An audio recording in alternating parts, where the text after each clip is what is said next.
Yes, okay, tugenda maaso ate ne tetwolekedde episode 2. Kakati tujjukira bulungi entandikwa episode yasooka ya firimu yaffe ne ya Revive. Ekyali ku crematorium. Embeera teyali nyangu, abafu okudda engulu. Calling, emailing, you're done. Kakati mwana mwala M yagamba professor nga bwe yali agezaako omukubira emirundi mingi ng'agezaako okwewala ne texts ze kyokka nga balina ebikulu ebyokwogerako. Ekikulu kyali ki? Munaffe mu kunoonyereza Moroka kyali agezaako okubba embalaasi n'amanya Moroka gye yali eva yasanga omukadde eyatabuka. Tutandika butandisi tuli ku episode tujjukira nagambye muno w'ekyo kutuusaako nga bulijjo. Kakati mu kaseera kano tulengera mwana muwala M ng'ayina gye yagudde wabula mu kubanga adda engulu yakolola mpeta. Kati bw'akolola empeta yeebuuza butya bwe yali atuuse wansi eyo kubanga gulinga mugga kyokka nga ate waggulu walinga awali engeri y'olutindo. Kati yagwayo atya wansi eyo? Waliwo n'engeri ya falls entonotono, obuyiriro obutonotono. Kati yatambula n'ajja dda waggulu ku katindo nga n'engatto yeerabika we yasigala. Engatto yeemuva etya mu kigere? Waliwo ne jaketi ye ng'alinga eyali abaddeko wano oba yabaddeko wano. Yalaba emmoroka ne yeekanga ya poliisi. Waliwo omusaalaba n'ebimuli kiraga waliwo yali afiiriddewo okwo. Njagala weetegereze. Dude, the hell have you been? Are you seeing this shit? Yamubuuza waayo obadde obuliddewa. Bino ebigenda maaso biraba ebyali bigudde mu kibuga kya Wasso. Abantu abasinga nga balowooza nti abantu abavudde mu bufu okudda engulu layika zaafuuse zombi, naye ng'ate amawulire ne bascientist results ze baakafuna oluvannyuma lw'okukebera nga biraga nti tebaaliko kikyamu kyonna. Yagwa erudda yatuukira wa mukwano gwe kyokka ng'alinga eyeetaaga okwebaka. Yayeebaka mukwano gwe yamuyita naye ng'alabika tayagala kwanukula. Kakati nno okwebaka kiyinza okubeera ekiro ekimu oba akawungeezi akamu. Ono yamuyita M. Yeah, she's here. Kakati nno yazuukuka abadde munafu. Kyemuga tujja kuddamu twogere. Alina gwe abadde ayogera naye nga bali mu kugeya ono nga yeebase. Yava mugamba azuukuse tujja kuddamu twogere. Kati yajja gyali. Ono nga tagenda kwekubya buyaga. Yalinga yeekubya nnyo obuyaga, yalinga ayagala nnyo obuyaga. Kati agenda okwekubya obuyaga n'asala sinifa endala. Enjaga eno ey'omu nnyindo erinnyirawo naye awuli yiye Katonda n'asala sinifa endala temukwata. Enjaga temukwata. Enjaga kati yawulira obusungu n'ajja akuba endabirwamu kumbe yeerumya. Kakati n'endabirwamu yamusala era n'ajja n'omusaayi. Dude, look, I'm sorry to leave you. Ojja kunsonyiwa okuleka. You're struggling and shit. Manyi olina embeera gy'oyitamu. So we're freaking and... Naye ndaba bakadde bange batandise okwebuuza. It's cool. Yeah, we'll probably do the same. How I feel not for you?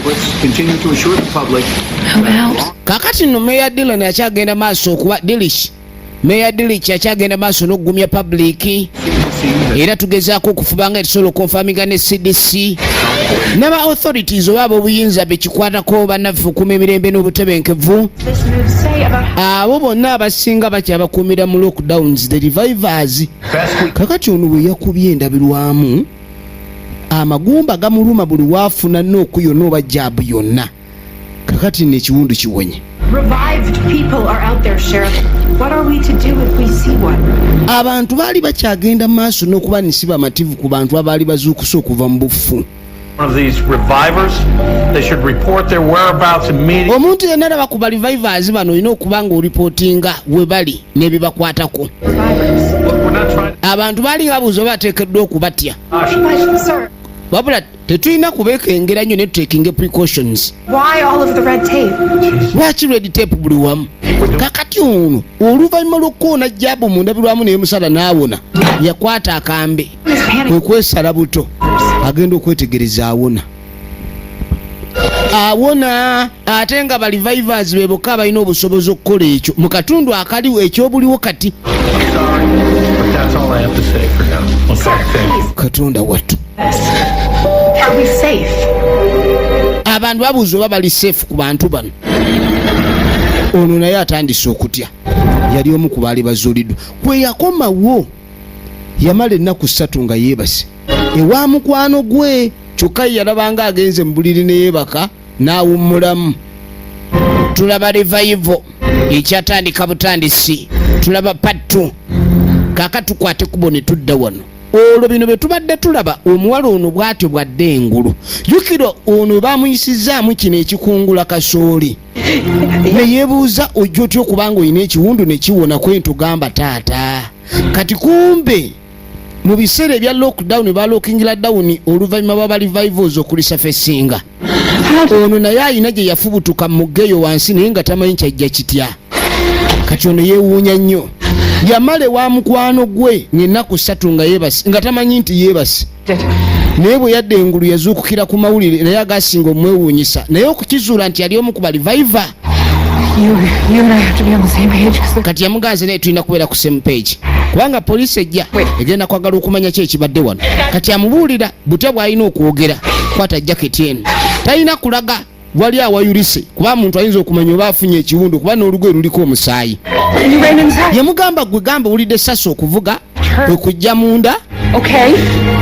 Ogenda otuuka nga olaba bino ebiriwo kati. Aba Mount Bay ne batuuka police department oba sheriff department. Yeah, it's good. We're good. Kati bamulengera ddana jjukira muwala wa musirikale omukulu atwala sheriff department bonna mwe bava. Ono yenna mukadde yabadde agenda maaso n'okukola ebyo. Better than she looks. Omukazi ono abadde w'amaanyi n'okusinga bw'afaanana naye ekituufu tulyoke weetegereze. Kaakati tukwate kubo tudde eno. Jjukira munnaffe sherifu kwate kubo ne muzzukulu bagenda ewa sho. Omukyala oli sho yali amaze okuziikula bba amubuuza lwaki taddangulu nga balala baakomyewo. Kyokka omuzzukulu afuluma emmotoka gye bamugeeta fuluma ndaba bw'atambula.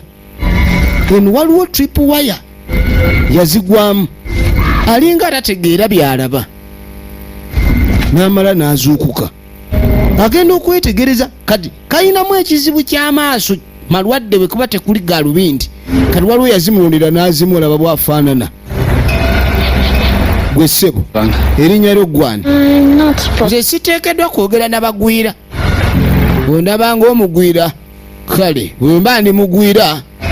And I'm guessing Kantebe you're also not supposed to be in the woods. toteekeddwa kuba mu kibira wekka si bwe kiri. Got lost. Ajja kunsonyiwa mbadde embuzi. Don't be.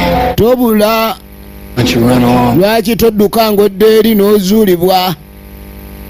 Dduka ng'odda eri ozuulibwe. Ha. Kaakati jjajja gy'ayita kupa bw'amulengerera. Oh my God. Katonda wattu Nuts. obadde ki What? nagaye tovaawo toseguka. Get off like that. Maama wo teyakuyigiriza butamala gayuli dduka bw'otyo. Sooka owulire There. waliwo ekiri mu ttale eno omwana kye yawulidde era kikyamuleese yagamba yeja sirika owulire. Kati kwekudda eno bannaffe ambulensi ng'emaze okutuuka. Ono ayina engeri gy'awulira yafunye mbu panika ataaka. Panika ataaka zino zimanyi okujjira abantu ng'alina kyalabye oba ekintu ekimutiisizza ennyo. Hell, a lot more than just some old woman. Kwegamba abanga akubiddwa puresha mu ngeri efaanana bw'etyo naye nga si bwe kiri. Panika ataaka kirala. I want my dad Kati yannyonnyola kino kyali tategeera. to die with her. You talk to Devin, assuming he wakes up, and I'll get him on board. Where is him? Muzeeyi yatuuka abuuza emu waale. Kati no emu abadde wano. Ne tujja tudda ku ggwanika namukadde wuuyo. Akabika baamutemya akabika empolonko kateeka ebbali wali. Bano be ba CDC. Every known reviver, and to date, not a single one has shown any aggressive tendencies or Laba maladies. So what is different? yeebuuza kyanjawulo ki ekiriku. mukazi ono kubanga bonna be bakozeeko studies tewaliwo n'omu alaga aggressive tendencies oba tendencies aggressive tendencies ebikolwa ebirabika okuba ni bikambwe okuva eri abafuba n'abalamu nga bikolebwa ku bantu abaawo abalamu ababaddewo tewabaddewo aggressive tendencies ku ba revivers ono kyanjawulo ki ekimuliko kati ng'okyali ku kyenjawulo ekimuli nga atunula munange tukwate kuba okuddeni Just a little panic attack. wafunye panic attack kyekyoka bali mu mukebera ye mwana M agenda okwetegereza nga muganda we Relax, okay? They don't know. I passed. tebamanyi Okay, oli okay fine. naye toli fine Don't you? ki ekyakutuuseeko So, kwenkyenkolako it? okikolako otya It's so fuzzy. namugamba amazima gali nti tebitegerekeka Can't remember. Why didn't you come? kakati mbutali mu kifo ekituufu ekyokujjukira ebyabaddewo toyinza kumala gafa Everything I can remember. nja kukula buli kimu kyonna kyentegeera kyenzijjukira Martha, ono watuukira She's fine. let me look at you. Are you sure? They said they brought you in an ambulance. I'm fine. bange bakuleetedde mu ambulance ko endi bulungi Seriously fine. Didn't we talk about ali bulungi Thinking anyway, taking your sister to a crime scene. oyinza otya okutwala sisitawo ku crime scene let me explain what happened. No, because ayagala kunnyonnyola ekyabaddewo I got lost in the woods. yabulidde mu ttale So that's it. annyonnyola Okay. Don't stop singing. I'm above. omuzzukulu annyonnyola Also, I was raised. bottom line is I don't care. You kakati ndo taata yayomba nnyo kubanga muganda waayina embeera gy'ayitamu talina genda crime scenes now, please. era mbu yafuniddeyo panic attack kyekimuyombya And let's go. ndeka Grab her like that? toyinza mukwata bw'otyo Dad, are you not the one who lost Coop today? What? gwe taata naawe togamba mbu omuntu ali careless naawe ng'omwana yakubuzeeko famire y'abanne eyulika buli kadde I don't. seetaaga buyambi bwammwe obukuumi bwammwe wadde amagezi ge mumpa saagala None of it. I'm done. bino byonna bye munsaasirasaasira saagala Well, njagala mundekemu nzekka I will figure it out on my own. nja kwezuula nze kennyini engeri gye ngendo kikwasaganyaamu Dad, that was your fault. My fault. byonna gwe wabireese taata kwenza lyabireese All that right now. Now, tell me what happened. sooka ombula ekyabaddewo sherifu twagala kwogera naye I need you to monitor who's coming and going. twagala omuntu alinga ani ajja ani afuluma Nobody talks to the press. tewali n'omu alina kwogera ku mamulire ku bigenda maaso abamuli tebalina kyogerako Okay? gwe kwata kupa omuzeeka Later. tujja kwogera ku bino oluvannyuma Yeah, this way. sooka ojje kakati sherifu bamuyita I met a man in the woods. kyava amubuuza ki ekibadde mu bibira kwe nti waliwo omusajja gwe nsanze ku ttale Have his protocol right up his ass. Wrong language. Ma'am, you need to leave. You can't. maama fuluma tosobola kubeera wano Okay, well, you know what? I'll take care of her. I know her. yamuga ngenda mukwasaganya tutya Coop up to the cafeteria. sooka ontwalire kupa cafeteria Pudding cups or something? Sure thing. munfunire ekikopo kya padding kanzije You want to tell me what actually happened to me? oyagala okumbula ki ekyatuse mu baani That's the thing, sir. Strength has as much to do with the nervous system as muscle mass, and without the proper pain response, kaakati bagenda okuleeta sherifu bamulage ku kye babadde bakebedde ogenda otuuka eno wano waabadde omukuumi ali wamufu yesu kristo omukazi adduse Going to the first floor. namukadde eno gye bamulese namukadde alamuse nekirabanga okusaaga Keep all of this under the rug again. yamuka tosobola kukumira bino wansi gwabisiikiriza oba bisiimula Thinking that you were living in an episode of The Wire, and the rest of us will just baba bakyali awo beetaaga emergency first floor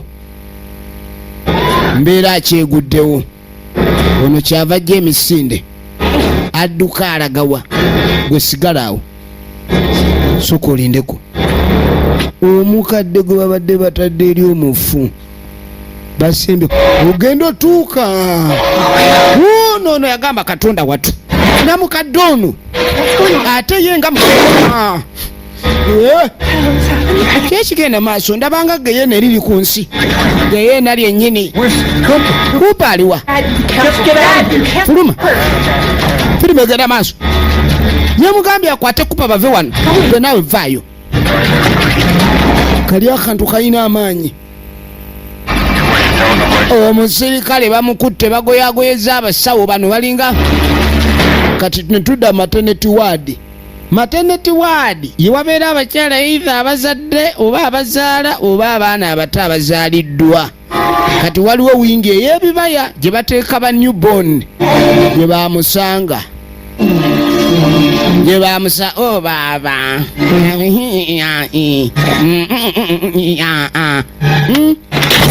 ani oyo obadde tekannabalaba banange abakadde kale babeera bakembakemba naye ono omukadde atakembakemba akulukutanga wirubaalo omukadde ono bana abakadde bakembakemba ono takembakemba kyanjawulo ki ekiri mu mukadde ono nga ne simayiro tasekawuli simayiro ayanjala nyanjale simayiro alazeewa alina supiidi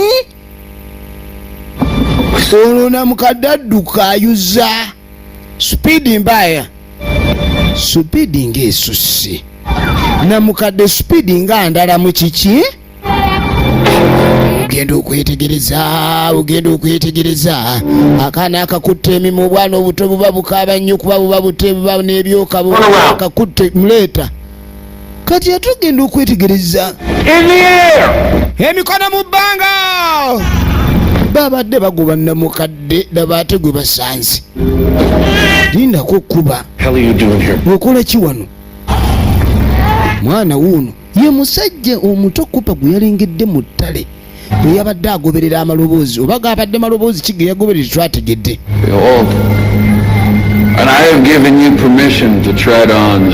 nze mbawo olukusa okutradinga ku serpents ne scorpion newoona olumi bwange amannyo g'enjaba tolwale tofiirwe bulamu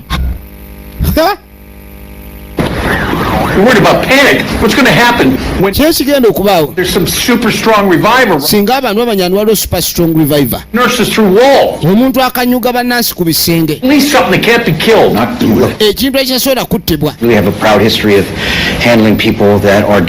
tetulina history okwandolinga abantu abalina ekikula ekyo naye meeya yakyogedde yeno enjawulo gye babadde boogerako ki kyetudiringa nakyo wano naye kyakkula kyetulina okusigaza katonda ati nalowoozeza nti omusajja ono ajja kukkaanya nange era owulira dokita bwagambye wati abantu ne tubasiba obadde okugenda maaso n'obakomplainingirako ddala naye ogamba tetulina resources bino byonna olaba kozesa resources entono ze tulina naffe awo tulabe oluvannyuma engeri gye tusobola okwogera ontama butami sherifu ono yatya n'agamba abantu bano lwaki tetubasibye neba ne tufuna ne tubakuumira ne batatayayayamo ne tubaleka na kubeera na famire zaabwe naye abantu abasinga bonna balivaiva balina baŋŋanda zaabwe tetumanyi bulabe kiwe buyinza kuba kati waliwo rivaiva emu yeekomyewo eri super dangerous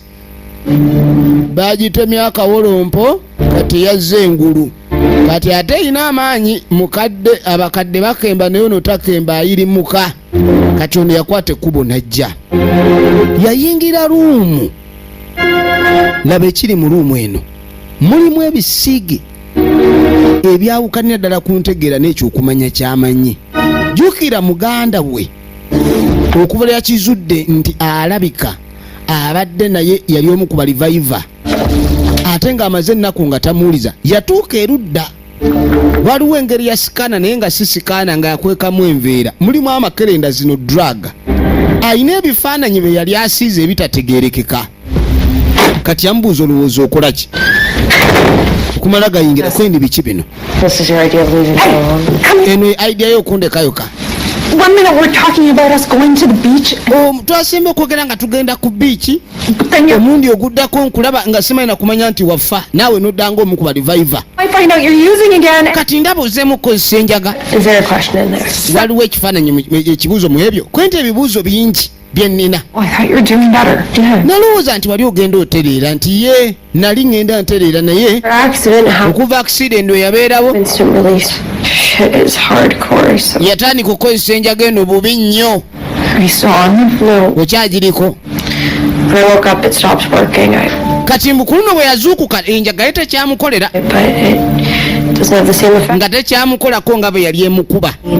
Kati ali clean. Enjaga ne bwagikozesa kati tekyamukuba yavuddeko nve. Here, how did you? Waliwo amakerenda agasoba mu 10 wano. Shady Pain Clinic. If you have the money. Kakati yamubuuza gy'agagula. Money. Sente z'oguzisa enjaga eno zivaawa? Aya makerenda gano gaba ga bbeeyi.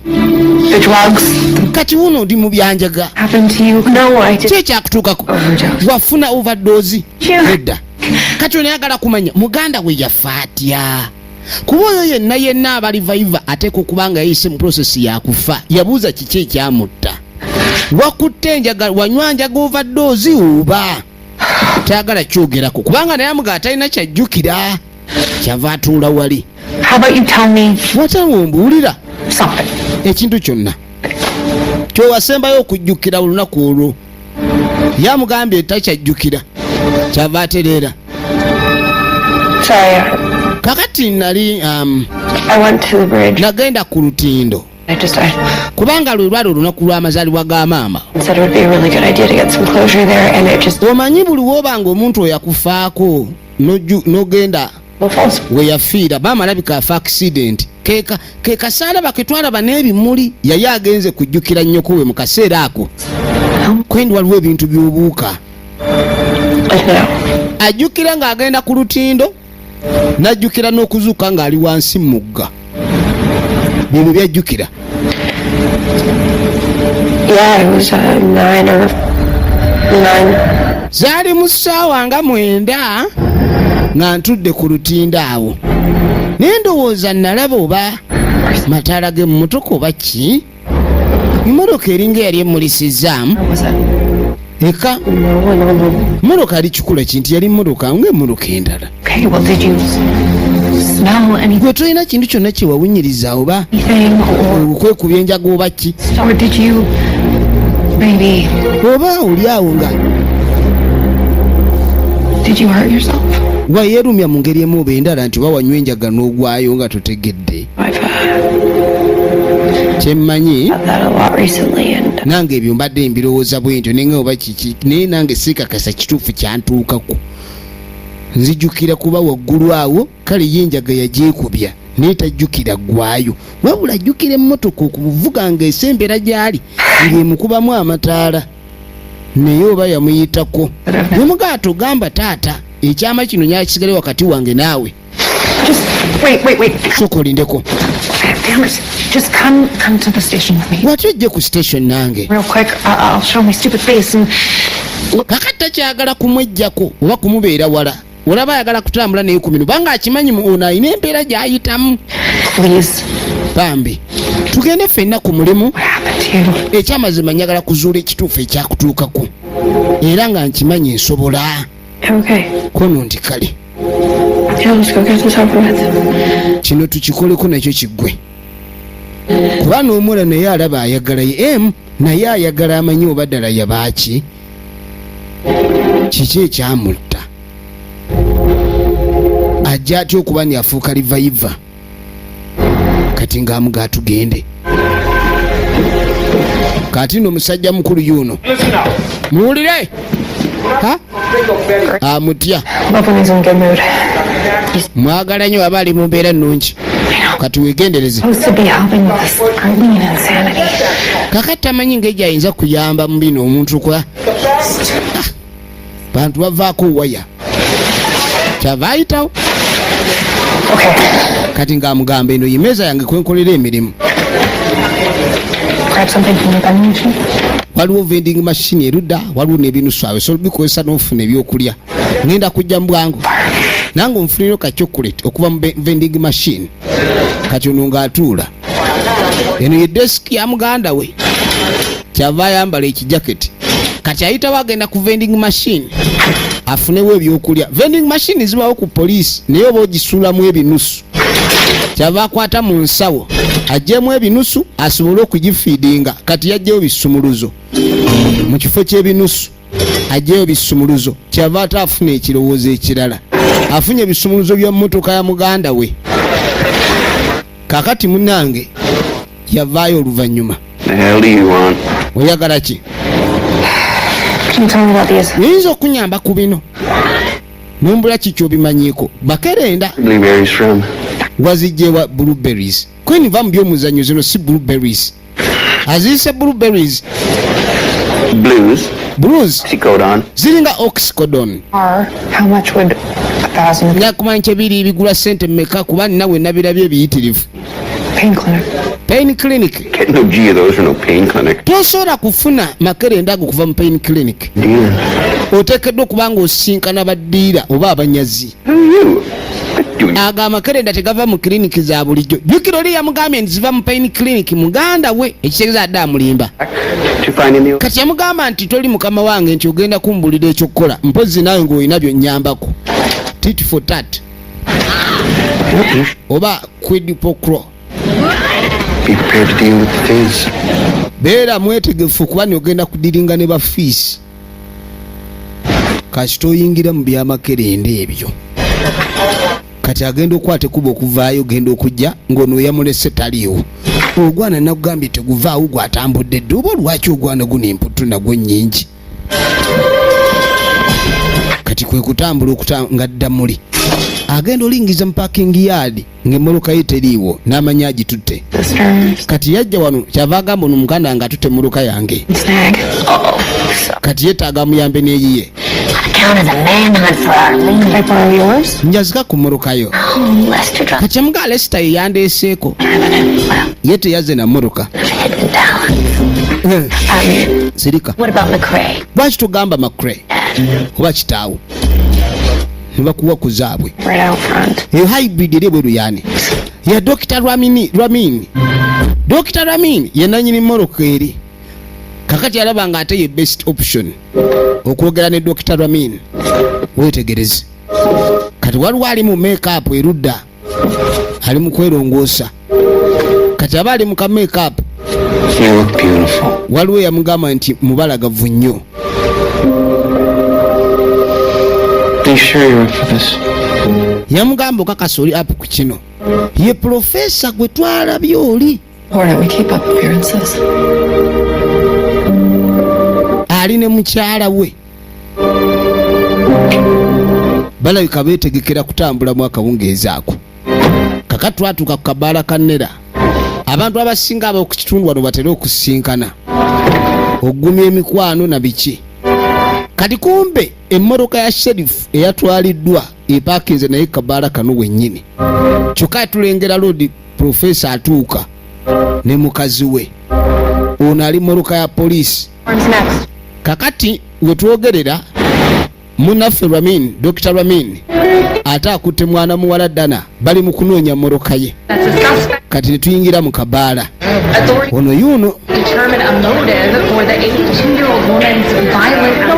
amawulire googera ku mukazi alabika okuba ni ali myaka 82 n'okusoba. Ali violent era abantu tebamweriraanya kuba mulalamu.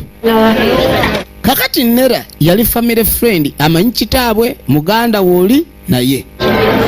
Yamubuuza oba alina engeri gy'asobola omubudaabuda. Ku kitundu kyonna abatuuze nga muli batono mubanga ba Luganda mu community. Buli omu aba afa ku munne n'ekigwe waamu n'oba okimanyi mubanga banneyiba oba bamulirwana.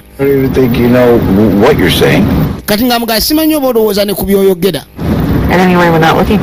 Omanyi omuntu ebiseera ebisinga bw'aba alina ekintu kyalowoozaako deeply ate ayinza okwogera ebitakwatagana na muntu kyali awe kyamubuuza. Kati yeebuuza engeri muganda we gyagenda maaso n'okweyisaamu. Kati mbu yalina sheltered life obulamu bwe bw'omu buto. Teyakola messes ng'abavubuka abalabe bakola. Omanyi abavubuka baba bakola ensobi nnyingi. Kati waliwo abantu abakulira mu shelters ng'amateeka mangi nnyo ne restrictions. Ne baba nga tebafuna chance kweyisanga abavubuka abawunooneka oba abali spoiled. Kati ono yatambula n'adda eri. Kati ava ajja ng'agoberera Aaron. What in God's name are mu linnya lya Yesu kikyokola? What am Mukazi wange ali wali. any of my texts? Lwaki wagaana okuddamu tesiti zange ne email? Had to corner you in your office to get you to agree to meet with me, and you Yabadde alina omusinkana mu yafeesi ye okulabika ndi amukako musinkana n'amulimba mbu ajja musinkana n'atamulaba. Jesus Christ, Aaron, you are so full. Kati ng'amugamba ekyamazima totegerekeka. Like, stop dodging me. I want Yamugamba oyagala tuddingane kwendi sinnagamba nti jagala tuddingane. falls? What? Njagala genda maaso na kumanya ki kituufu kyaliwo. No, what? Simanyi kyoyogerako. Ng'amugamba olaba eno mpeta ring. ogiraba? Something happened to me that night. Waliwo ekintu ekyantwako ekiro ekyo. This up. So now you get to explain to me how the hell you're. Ogenda kunnyonnyola ki ekyaliwo. That's not mine. Ekisooka ddala y'empeta si yange. Hey, what any of this is about? Ekyokulala simanyi biki bino byogerako. I gotten anything from you. Nze sina kye nafuna kuva gy'oli okuva Desemba 18. You kept. Nalina okubulookinga I felt like you were hell bent on exposing us, and I couldn't. kubanga nakiraba twali ku hellbent essaawa yonna bali bagenda kutwexposinga. Kakati alabika yali ayenda ku muwala ono ate nga mufumbo, kati ng'ate okuluzinga obufumbo bwe, kati ate omuwala n'akumamu omuliro mungi. Omanye abakazi oyinza omwagala naye ng'akimanyi olina omukazi ewaka naye ate n'akwagala nnyo n'osinga ow'ewaka. Kakati bw'obeera nga naawe omutwe mukalu obufumbo bwewaka osobola obufiirwa kubanga ono ky'olina okukola kwe kumwembulwa esinga buli kikolwa kye. I thought you were going to be the one that told me what happened. Kakati omuwala amubuuza nadda engulu. Mukudde engulu nakolola empeta. Empeta eno yagyetya mu kamwa kangulu n'amugamba nze si yange. Kati ate ono yabadde asuubira yiye. Bw'obeera yiye kitegeeza amanyi kye kyatuukawo ekiseera ekyo. Mu kiro yamubulookinga ng'omuwala asussizza tekisiti. Bananga abaana b'obuwala bw'omanya nti omusajja gw'oliko mufumbo ekitali kibi nnyo nnyo naye toteekawo nnyo lutentezo olwo meseji zaaki ez'okumukumu ani akuwaana. Myself. Oyagala kwonoonera oli bufumbo oyingirewo. Abasajja abamu nga mukazi we bw'amukyawa naawe gwaliko ebbali akukyawa. Ekyo mbadde mukimanyi.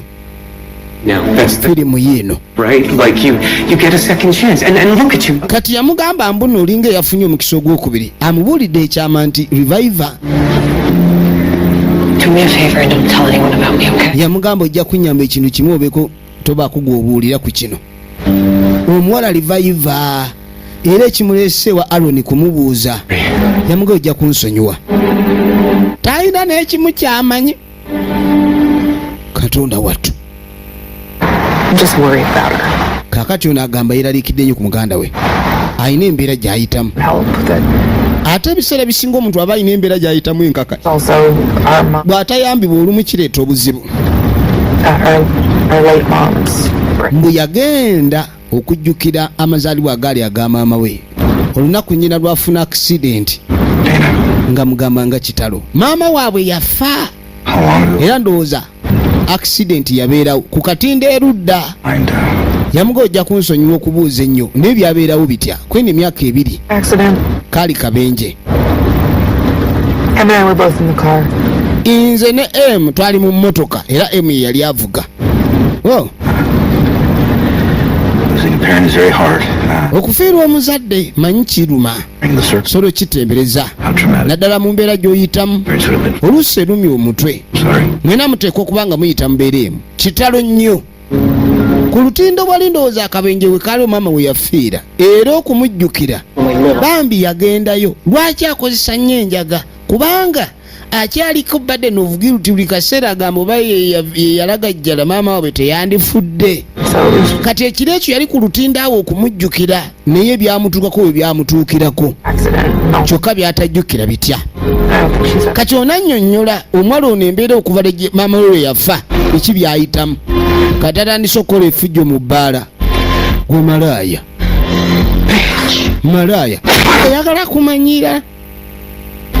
Kakati yakuba omukono. Disease where her bones break easily. Kati kumba oli annyonnyola nti muganda we alina osteogenesis. Osteogenesis kwe kuba kiringa kika kya bulwadde naye nga si bulwadde nnyo nnyo. Omuntu yenna nga bwagwa ku accident ne weebeera ntono ne bwekabanga bamukubye luyi ng'asobola omumenyeka eggumba bonna we bamukubye. Kati bwebwe obulwadde bw'ayina. Kati ate buno ali mu kuwakula ntalo mu mabaala. Kye kyokka ky'olina. kati kumbe alabika alina kyagala okukakasa. Yatandika effujjo, kumbe Aaron alengera yaleese mukazi we out. Her doctors and nurses by the time. Naye n'olwo yabadde amutegedde ng'ayagala kwogera naye, kati awulira ensi emutamye ennyo. Atandise n'okukola effujjo abakankula entalo, bamukuba ennyo alabo bakiyinza omujja mu bulamu obwensi. Wabula baamukuba ng'aseka busesi. How she copes to get through or to push. Baamukuba ng'aseka busesi. Bali nno bali mu munoonya. Even with how weak she looks, she made it. Yeah. Bamunoonya. Sounds pretty strong, actually. Nampulira ekyo kiwulika okuba nti alayika mugumu. Get out of the way. Kati waliwo omuto eyalengera. Kyava ajja bane muveeyo ate temuseka ng'oli bamulumya bati.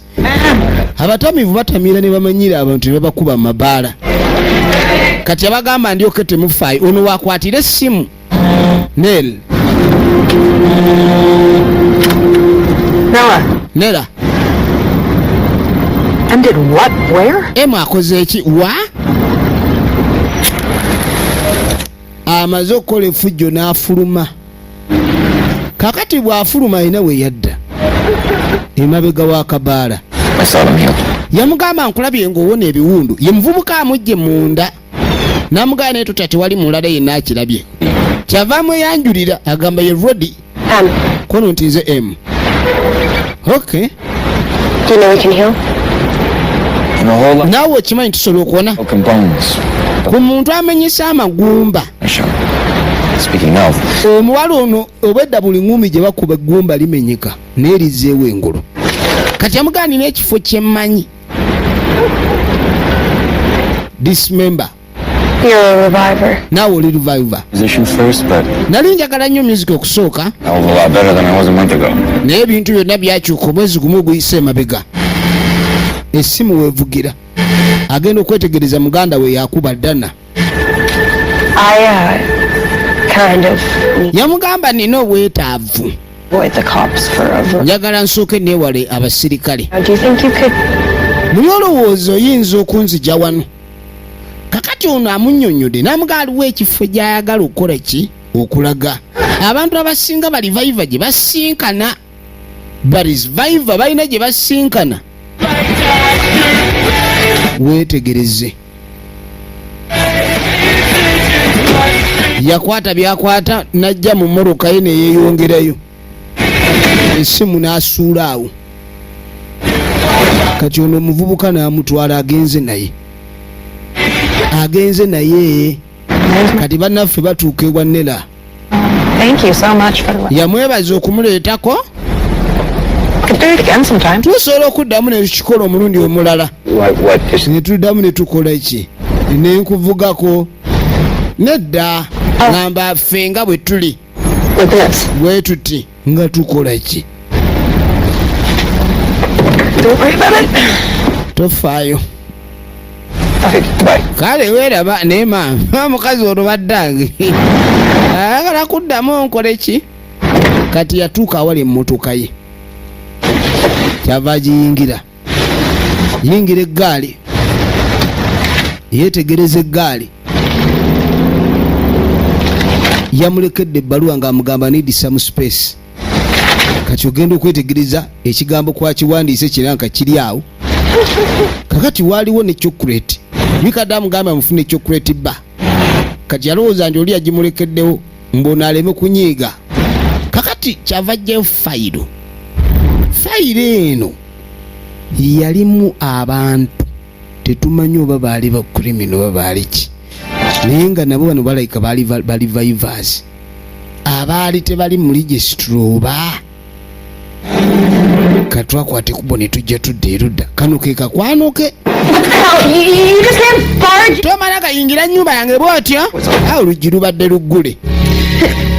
Ke kake. I have reasonable cause to lose. Omukka munye wedda kali ku kibaaba. I'm not here for this, but Siri wano ku bintu ebyo. if you don't play your cards right. Njagala ozanye nange kaadi bulungi. Tuula wansi. Ebintu byanywa tebikkirizibwa mu mateeka okwatibwa. Wabula buli musango guba mukulu okusikira omulala. Kati leero tazze kukwata gwanja galiwo omusango omukulu osinga n'omukwatira enjalaga. Kati sherifu yajja asinkane Nela. Agamba ensi emutabukidde. ebintu birabika bimuva mu ngalo, famire ye, ekibuga, omulimu gwe. Now, Yamugamba omulimu gwe mu kibuga kino did abantu bakulonda, jjukira basherifu balonde nga welaba bakiyamani beerosi. need to trust yourself. Namugamba olina gwe kennyini okwesiga gwe, There and do what you think. olina okutambula mu kibuga muno ng'okola kyolowooza ekituufu, Wow. ebisigadde bijja kwekolako byokka. All right. Teweeraliikirira nnyo, ebintu ebisinga tebyetaaga kweraliikirirako. Buli w'obyeraliikirirako nnyo oba obikeereeso okukola omulimu gwabyo, gwekola bibyo n'ebirala bikole ogwabyo. We're handling it, but, you know, Yagamba tuli mu kukyandolinga, naye nga bw'omanyi ebintu ebibadde byangu.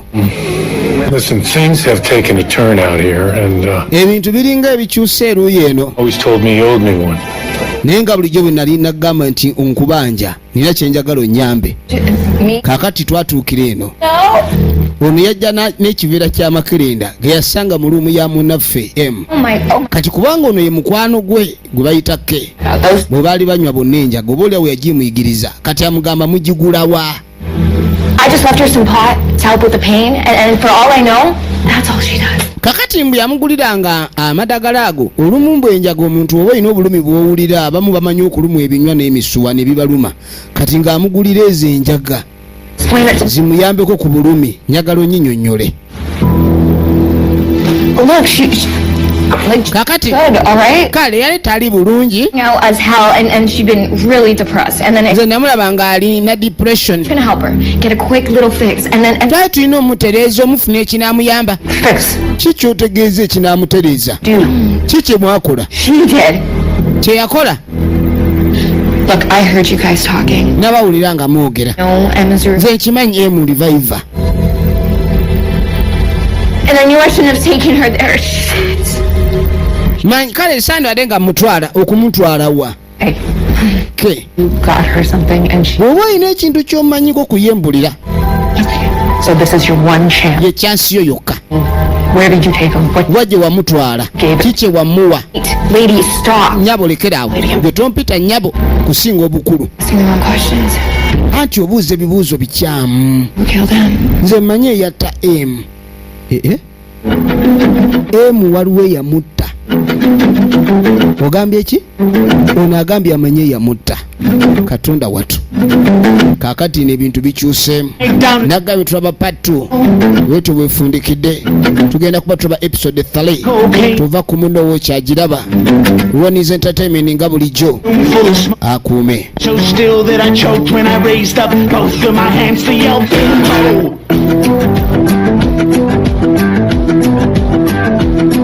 I was looking around trying to track down who the biggest threat would be. Seeing the fear in everybody's eyes.